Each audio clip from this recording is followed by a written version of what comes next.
மகா சிவராத்திரி எதனால் கொண்டாடப்படுகிறது? இரவு முழுவதும் ஏன் கண் விழிக்க வேண்டும்? இரவு முழுவதும் ஏன் தீபங்கள் ஏற்ற வேண்டும்? காலத்தால் அழியாத அபூர்வ ரகசியங்கள். இந்த பதிவை முழுமையாக படித்தாலே முழு சிவ ரகசியங்களும் தானாக புரியும். எல்லா கேள்விகளுக்கும் ஆன்மீக வழியில் ஒரு பதிலும், அறிவியல் ரீதியான ஒரு பதிவும், புராண ரீதியாக ஒரு பதிலும், மருத்துவ ரீதியாக ஒரு பதிலும், வாழ்வியல் ரீதியாக ஒரு பதிலும் ஆக எந்த விதத்தில் வேண்டுமோ அந்த வகையில் பதில் கிடைக்கும். இந்து மதம் என்பது மதம் இல்லை, அது வாழ்வியல் நெறிமுறை. எப்படி ஒரு மனிதன் வாழ வேண்டும் என்று செல்லும் நெறிமுறை பின்னடைய முனிவர்கள், சித்தர்கள், ஞானிகள் மூலம் மக்களுக்கு இறைவனால் சொல்லப்பட்ட விதிமுறைகள் என்பதே நிதர்சனமான உண்மை. சரி, இனி ஒவ்வொரு ரீதியான பதில்களையும் பார்க்கலாம். சிவராத்திரி என்பது விழா அல்ல, அது மனதை கட்டுப்படுத்தும் மகாவிரதம். அதனால் இதை கொண்டாடுகிறோம் என்று சொல்வதை விட அனுஷ்டிக்கிறோம் என்று சொல்வதே சரி. சிவராத்திரி என்றால் பட்டினி கிடப்பது, கண்விழிப்பது, கோவிலுக்கு போவதுடன் நின்று விடாமல் இதன் தத்துவம் உணர்ந்து இவ்விரதத்தை அனுஷ்டித்தால் வாழ்க்கை என்றால் என்ன என்பதை புரிந்து கொள்ளலாம். நம்ம மனம் சந்திரனின் இயக்கத்தை பொறுத்து செயல்படுகிறது. சந்திரன் வளரும் நாட்கள் 15, தேயும் நாட்கள் 15. இதில் தேய்பிறையின் 14வது நாள், அதாவது அமாவாசைக்கு முந்தைய நாள் சந்திரன் ஏறத்தாழ மறைந்துவிடும். நம் மனமும் இப்படித்தான். ஒரு நாள் ஒன்றை அடைந்தே தீர வேண்டும் என்ற ஆசை பொங்கும். அடுத்த நாளே அது எதற்கு, அதனால் என்ன பயன் என எண்ணி அந்த எண்ணம் தேய்ந்து போகும். மறுநாளே விட்டேனா பார் என்று அதே ஆசையின் மீது லயிக்க ஆரம்பித்துவிடும். இப்படி நிலை இல்லாமல் இருப்பது மனம். சிவராத்திரியை ஏன் தேய்பிறையின் 14ஆம் நாள் அனுஷ்டிக்கின்றனர் தெரியுமா? மனித மனம் ஒரு நிலைப்பட தியானம் அவசியம். அலைபாயும் மனதை சிவத்தின் மீது வைத்து எங்கும் போகாமல் கட்டி போட வேண்டும். அப்படி கட்டி போட்டாலும் அமாவாசைக்கு முந்தைய நாள் சந்திரனின் சிறு கீற்று போல மனதின் ஏதோ ஒரு மூலையில் முந்தைய ஆசை எண்ணங்களின் சிறு வடிவம் புதைந்துதான் இருக்கும். அதையும் ஒழித்தால்தான் நாம் பிறவியிலிருந்து விடுபட்டு சிவனை அடைய முடியும். அதற்காக சிவனை வழிபடும் நாளே சிவராத்திரி. இந்த தத்துவத்தை உணர்த்தத்தான் சிவனை லிங்க வடிவில் படைத்தனர் நம் முன்னோர். லிங்கத்தின் பானம் ஏறத்தாழ முட்டையின் வடிவில் இருக்கும். ஒரு முட்டை படம் வரையுங்கள். அதற்கு முதலும் இல்லை, முடிவும் இல்லை. சுற்றி போய்க் கொண்டே இருக்கும். அதே போன்றுதான் சிவனும் முதலும் முடிவும் இல்லாதவர். மனிதர்களுக்கு அப்படி இல்லை. நமக்கு பிறப்பு என்னும் முதலும் மரணம் என்னும் முடிவும் இருக்கிறது. இது நாம் செய்யும் பாவ புண்ணியத்திற்கேற்ப பல பிறவிகளை தருகின்றன. சிலர் 7 பிறவி என்று மனிதர்களுக்கு கணக்கு சொல்வர். 7 பிறவி என்பதே சரி. நம் பாவ கணக்கு கரையும் வரை மீண்டும் மீண்டும் பூமியில் எழுந்து கொண்டே இருப்போம். பிறவிச் சூழலில் இருந்து விடுபட ஏதாவது வழி இருக்கிறதா என்றால் இருக்கிறது. அதற்கு ஒரு மந்திர வார்த்தையை சொல்லி இருக்கின்றனர் முன்னோர். அதுதான் அன்பே சிவம். பிற உயிர்களையும் தம்மை போல கருதி அன்பு செலுத்த வேண்டும். பிரதோஷத்தின் அடுத்த நாள் சிவராத்திரியை கொண்டாடுவதன் சூட்சுமம் என்ன? புராணம் சொல்லியிருப்பதை முதலில் பார்ப்போம். என்றும் அழிவே இல்லாமல் அமிர்தம் கடையப்படுகிறது. கடைபவர்கள் தேவர்களும் அசுரர்களும். மந்தாரமலை மத்து கடையும் போது முதலில் ஆலம், காலம் என்கிற 2 விதமான விஷம் வருகிறது. உலக மக்களை இரட்சிக்கும் பொருட்டு சிவன் அதை பருகுகிறார். ஊமையாகிய சக்தி அதை கண்டத்தில் நிறுத்தி வைக்கிறார். எனவே சிவன் திருநீலகண்டர் என்று போற்றப்படுகிறார். ஆனால் இதற்கு பின்னால் தெளிவான யோக விஷயங்கள் மறைந்துள்ளன. முதலில் நந்தியின் கொம்பின் நடுவில் நின்று தாண்டவமாடுவது குறித்து பார்ப்போம். திருமந்திரத்தில் 5 கரத்தனை, யானை முகத்தனை, இந்தின் இளம்பிறை போலும் எயிற்றனை, நந்தி மகன்றனை, ஞானக் கொழுந்தினை புந்தியில் வைத்தடி போற்றுகின் ரேனே. இந்த பாடலை படிக்கும்போது ஒரு சந்தேகம் வரக்கூடும். விநாயகர் சிவனின் மகன்தானே, நந்தி மகன் என்று போடப்பட்டிருக்கிறதே என்று. சிவபெருமானே நந்தி தேவனாக குருவாக வந்தார் என்றும் சொல்வார்கள். அப்படியென்றால் வாகனமாக காட்டுவது எதனால்? இதில் உள்ள சூட்சுமத்த நந்தனாரின் பாடலில் ஒரு வரியில் கேட்கலாம். அதாவது அவரை கோவிலுக்குள் அனுமதிக்க மாட்டார்கள். ஏனென்றால் அவர் ஜாதியில் குறைந்தவர். ஆனால் பக்தியில் அவருக்கு ஈடு சொல்ல அன்று யாருமே இல்லை. சரி, வாசலில் நின்று எட்டி பார்க்கலாம் என்றால் இந்த நந்தி மறைக்கிறது. அதை அவர், நான் செய்த பாவங்கள் அல்லவா இப்படி நந்தியாக வந்து குறுக்கே நிற்கிறது என்பார். ஆக சிவபெருமானை நாம் அடையத் தடையாக உள்ள வினைகள் எங்கே இருக்கும்? நம் உயிர் சக்தியில் பதிந்திருக்கும். அந்த உயிர் சக்தியே நமக்குள் இருக்கும் நெருப்பாகிய குண்டலினி ஆகும். அதாவது நம் தீ என்பதே நந்தி என்றழைக்கப்படுகிறது. அசையாமல் இருக்கும் பேராற்றல் சிவம் அவரே இயக்கும் வல்லமையுள்ள சக்தியாகி நம் உடலில் உயிராக விளங்குகிறார். இதையே குண்டலினி சக்தியாகிய நந்தியின் மேலேறி அமர்ந்திருப்பது போல் காட்டப்படுகிறது. விநாயகர் பார்வதியின் பிள்ளைதான் என்று சொல்வார்கள். சிவத்தின் சக்தி அம்சமே குண்டலினியாகி நம் மூலாதாரத்தில் உறைகிறது. எனவேதான் மூலாதாரத்தின் தேவதையாக கணபதியை குறிப்பிடுவார்கள். விநாயகரின் உருவமே யோகத்தை உணர்த்துவது என்பதை விநாயகர் அகவல் மூலம் ஆவுவை நமக்கு தெளிவுபடுத்தி இருக்கிறார்கள்.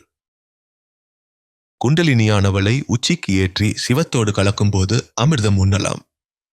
குண்டலினி உச்சியில் இருக்கும்போது உச்சியில் சிவதாண்டவம் காணலாம். எல்லாமே யோக விஷயங்களின் குறிகாட்டிகளாகவே திகழ்கின்றன. பார்க்கடல் நம் உடல், நம் முதுகு தண்டே மந்தாரமலை, வாசி எனப்படும் சுவாசமே வாசுகி, இடகலை, பிங்கலை என்பது தேவர்கள், அசுரர்கள். வாசியோகத்தின் மூலம் தவம் செய்யும் போது குண்டலினியானவள் மேலேறும் போது முதலில் நமது பாவ வினைகள்தான் மேலேறும். அது அநாகதம் வரும்போதே, அதாவது ஆத்மலிங்க தரிசனம் காணும் போதே இறையாற்றலோடு கலக்கும். அவ்வாறு கலந்தால் எல்லா தவப்பலனும் வீணாகிவிடும் என்று குண்டலினி தேவியானவள் அதை விசுத்திக்கு மேலேறாமல் தடுத்து விடுவாள். விசுத்திக்கு மேலே பாவம் நீங்கிய சுத்த சக்தியே சிவத்தோடு ஒன்று சேர்ந்து சாதகனுக்கு அமிர்தம் கிடைக்கச் செய்யும். பிரதோஷம் என்றால் பகல் முடிந்து சூரியன் அஸ்தமிக்கும் காலம் என்பார்கள். அதற்கு இன்னொரு பொருளும் உண்டு, அதாவது ஒடுங்கும் நேரம். எல்லா புலன்களும் ஒடுங்கி மகாசக்தி மேலேறும் நேரம். த்ரிவித்யை மார்க்கத்தில் தோல்கண்டம், நீல்கண்டம் என்று சொல்வார்கள். அண்டத்தையும் பிண்டத்தையும் இணைக்கும் கண்டமாகிய தொண்டை பகுதியை குறித்து சொல்வார்கள். பக்தர்களை இரட்சிக்கும் படிக்கு அவர்களது பாவமாகிய விஷத்தை சிவன் ஏற்றுக்கொள்வார். ஆனால் மகாசக்தியானவள் அது மேலேறினால் எல்லாம் கெடும் என்று அதை கண்டத்தில் நிறுத்திவிடுவாள். ஆக பிரதோஷ வேளையில் ஒடுங்கும் நேரத்தில் நமது பாவங்களை சிவன் ஏற்றுக்கொள்வார் என்றுதான் பிரதோஷமும். இதற்கு முன்னால் ஒடுங்கியவர்களின், நம் முன்னோர்களின் பாவத்தை ஏற்றுக்கொண்டதற்கு நன்றி தெரிவிக்கும் விதமாகவும், பூமியில் உள்ளவர்கள் காலத்தை அறிந்து கொள்ளும் பொருட்டு சந்திரனை தேய்து வளரச் செய்து அருளியதற்காகவும், அவ்வாறு தேயும் போது அமாவாசையை ஒட்டிய காலங்களில் ஏற்படும் பலவீனத்தை சரி செய்வதற்காகவும் சிவராத்திரி பூஜை ஏற்படுத்தப்பட்டது. நீங்கள் மேல் நாடுகளில் உள்ளவர்களை கேளுங்கள், 13ஆம் நாள் அல்லது எண்ணெய் கண்டு பயப்படுவார்கள். இதில் ஆச்சரியம் என்னவென்றால், நம் முன்னோர்களுக்கும் அந்த நம்பிக்கை இருந்தது. 13வது நாளான திதி அன்று பிரதோஷ வேளையில் பூமிக்கு வானிலிருந்து விஷத்தன்மையும் தீய சக்திகளும் வருவதாக நம்பிக்கை இருக்கிறது. அந்த வேளையில் பூஜை செய்து உலகை காக்க வேண்டுவதே பிரதோஷ பூஜை என்றும், அந்த நேரத்தில் முறைப்படி, அதாவது ஆகம விதிப்படி கட்டப்பட்ட கோவிலில் இருந்தால் அந்த விஷத்தன்மை உள்ள தீய சக்தியின் பாதிப்பு ஏற்படாது என்ற கருத்தும் நிலவுகிறது.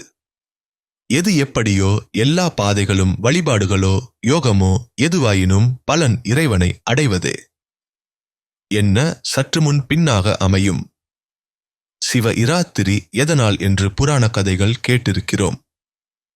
ஒரு வேடன் புலிக்கு பயந்து மரத்துக்கு மேலே ஏறி அமர்ந்திருந்ததும் அது வில்வ மரம் என்பதும், தூக்கம் வராமல் இருக்க ஒவ்வொரு இலையாக பறித்து கீழே போட்டுக்கொண்டிருக்க அது கீழே இருக்கும் சிவலிங்கத்தில் விழுந்ததனால் அவனுக்கு சிவ தரிசனம் கிடைத்தது. அதுவே சிவராத்திரி என கொண்டாடப்படுகிறது என்று கேள்விப்பட்டிருக்கிறோம். மற்றொரு புராணமும் உண்டு. 4 முகம் கொண்ட ஆயனும் திருமாலும் தங்களுக்குள் சொற்போரிட்டு தன்னை தேடின பொழுது சிவபெருமான் திருவுளம் கொண்டு மாசி திங்கள் 14ஆம் நாள் திங்கட்கிழமை திருவோணம் கூடிய நல்ல நாள் இராத்திரி 14 நாழிகையில் மகேஸ்வர மூர்த்தமாக அடியும் முடியும் காட்டாமல் அவ்விருவருக்கும் காட்சி அளித்து விசாரிக்கும் போது பிரம்மதேவன் சிவனாரின் திருமுடியைக் கண்டதாக பொய்யும், திருமாலானவர் திரு அடியை காணவில்லை என்று மெய்யும் விளம்பினபடியால் நான்முகனுக்கு கோவிலே இல்லாமல் போவது என்ற சாபமும், திருமாலுக்கு காத்தற் சிறப்புரிமை உண்டாக கடவது என்று வாழ்த்தும் அருளின தன்றி அக்காட்சி ஒரு 3.25 நாழிகை அளவு விளங்கி மற்ற தேவர்கள் எல்லோரும் கண்டுள்ளமையால் லிங்கோற்பவ காலமே முகூர்த்தம் என்றும் இராத்திரியில் பரமசிவன் மகேஸ்வர மூர்த்தமாக தோன்றினபடியால் சிவராத்திரி என்றும் பெயர் பெற்றது. வேடனானவன் இதே நாளில் வில்வத்தால் சிவபெருமானை அர்ச்சித்ததால் சிவதரிசனம் பெற்றான் என்பதே உண்மையாகும். ஆனால் இதற்கு பின்னால் விஞ்ஞான ரீதியான காரணம் உள்ளது என்பது பலருக்கு தெரியாது. பொதுவாக ஒவ்வொரு அமாவாசை, பௌர்ணமி, அதற்கு முன் பின் தினங்களில் பூமியில் சந்திரனுடைய காந்த சக்தியில் மாற்றம் ஏற்பட்டு சகல விதமான ஜீவராசிகளும் மனநிலை தடுமாற்றத்திற்கு ஆளாகி அந்த நேரத்தில் உதிக்கும் எண்ணங்களினால் செயல்படும் செயல்களின் விளைவாக துன்பங்களை அனுபவிக்கின்றனர். இது அவர்களை அறியாமலேயே ஒவ்வொரு மாதமும் நடந்து கொண்டிருக்கிறது. காரணம் என்னவென்றால் சந்திரன் மனோகாரகன், மனதையும் அதன் எண்ணங்களையும் ஆள்பவன். மனநோயாளிகள் அமாவாசையை ஒட்டிய நாட்களில் அதிகதர துன்பத்திற்கு ஆளாவதும் இதனால்தான். மேற்படி நாட்களில் வியாதியின் தாக்கம் அதிகமாக இருக்கும். இது அனுபவத்தில் நாம் எல்லோருக்கும் தெரிந்த விஷயம். சாதாரணமானவர்களுக்கு மேற்படி நாட்களில் ஞாபக மறதி, அலர்ஜி, டென்ஷன், மன அழுத்தம், ஜீரண சக்தி குறைபாடு போன்றவைகளால் சோர்வு, தூக்கமின்மை, அதிக உஷ்ணம் போன்ற துன்பங்கள் ஏற்படும். இன்றைய நடைமுறை வாழ்க்கை சூழலில் இதை உணராமல் நாம் வாழ்ந்து பழகிக் கொண்டோம். நம் முன்னோர்கள் இதை புரிந்து கொண்டதால் அமாவாசை மற்றும் பௌர்ணமியை ஒட்டிய நாட்களில் மன வலிமையையும் அறிவின் விழிப்பாற்றலை தூண்டவும் மன ஒருமை மற்றும் உடல் இயக்கங்களில் நிதானத்தை கொண்டு வரவும் விரதம் மற்றும் பூஜைகள், தியானம் போன்றவற்றை கடைபிடித்தார்கள். மாதாந்த வளர்பிறை, தேய்பிறை இரண்டிலும் வருகின்ற ஏகாதசி திதிகளில் குறைவான உணவு பழக்கத்தை கைக்கொள்வார்கள். துவாதசி திதிகளில் கிழங்கு உணவு வகைகளை தவிர்த்து உப்பை குறைத்து கீரை வகைகளை அதிகமாகச் சேர்ப்பார்கள். திரியோதிசி நாட்களில் உணவில் எண்ணெயை நீக்கி இனிப்பை கொஞ்சம் சேர்த்து மதியம் 30 மணிக்குள் உண்பார்கள். சதுர்தசி திதிகளில் மாத சிவராத்திரி மதிய உணவு அரை வயிறும் இரவு பால் பழம் உணவாக கொள்வார்கள். சிலர் சிவசிந்தனையிலிருந்து பூஜை, அபிஷேக ஆராதனைகளை செய்வார்கள். யோக சாதகர்கள் தியானம் மேற்கொள்வார்கள். மாத சிவராத்திரியில் நடுச்சாமம் இரவு 12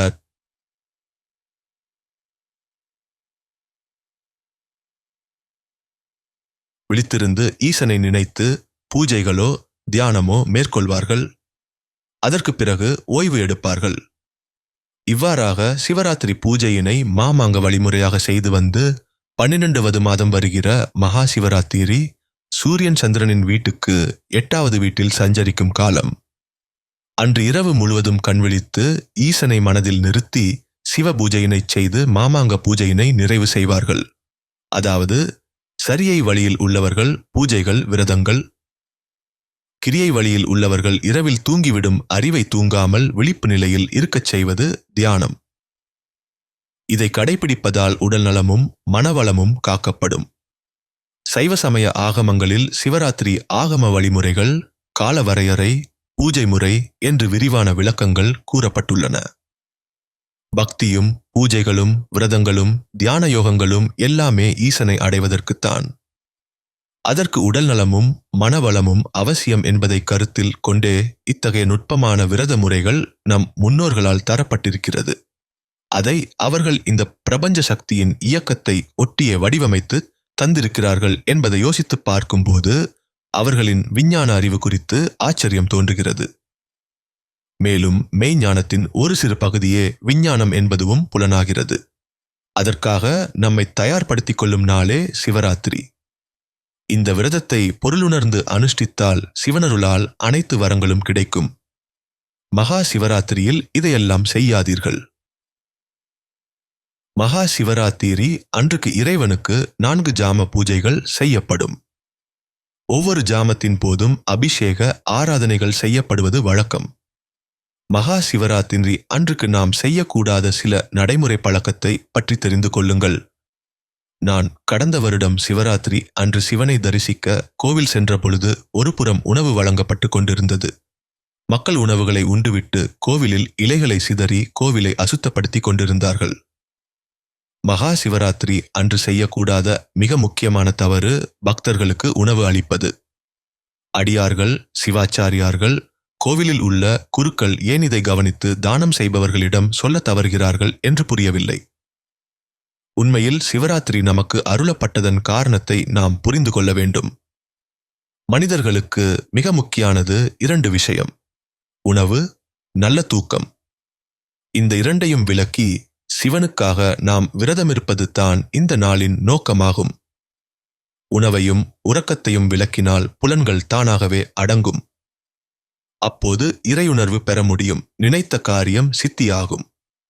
வைகுண்ட ஏகாதசியும் இந்த நோக்கம்தான். கோவில் என்ன சிற்றுண்டி கடையா? இப்படி பிரசாதம் என்று அவர்கள் பசியை வெல்ல உதவாமல் தரிசிக்க வரும் பக்தர்களை பசியாற்றி மகா சிவராத்திரி நோக்கத்தை கெடுத்து சாபத்தை பெறுகிறார்கள் என்ற காரணத்தை யார் சொல்வது? கோவில் நிர்வாகம் கண்டுகொள்வது இல்லை. மகா சிவராத்திரி அன்று அம்பாளே உணவு அருந்தாமல் இருக்கும் பொழுது நமக்கு ஏன் உணவு? மேலும் சிவபெருமான் ஆரவாரத்தை விரும்பாதவர். ஏகாந்தம், ஏகாந்தம், ஏகாந்தம். முற்றிலும் அமைதி. இவர் விரும்புவது அமைதி. மகா சிவராத்திரி அன்று சிவபுராணம், கோளறு பதிகம், லிங்காஷ்டகம், பஞ்சாட்சர ஸ்தோத்திரம், நடராஜ 10, பரமசிவன் ஸ்தோத்திரங்களை படிக்கலாம். தமிழில் திருமறைகளையும் ஓதலாம். சிவராத்திரி அன்று பஞ்சாட்ச மந்திரம் உச்சரிப்பதால் மற்ற நாட்களில் 100 கோடி முறை பஞ்சாட்சரம் ஜெபித்த பலன் கிட்டும் என்கிறது சாஸ்திரம். ஆனால் பக்தர்களின் ஆரவாரம், கேளிக்கைகள், சப்தம் கோவிலை பிளக்கிறது. சிவராத்திரி விழாவாக மாறிக்கொண்டிருக்கிறது. ஆன்ம தரிசனம் தேடும் சிவபித்தர்களுக்கு மாலை 6 மணிக்குள் குளித்துவிட்டு உணவு முடித்துவிட்டு கோவிலுக்கு செல்லுங்கள். பணியில் உள்ளவர்கள் பணி முடித்துவிட்டு குளித்துவிட்டு கோவிலுக்கு சென்று அமைதியாக ஒரு இடத்தில் அமர்ந்து சிவ சிந்தனைகள் செய்தாலே போதுமானது. மனதில் சொல்ல வேண்டிய மந்திரம் சிவாய நம ஓம் சிவாய, சிவ ஓம் சிவாய வசி ஓம் சிவ சிவ சிவ ஓம். இப்படி செய்வது ஒரு விதம்.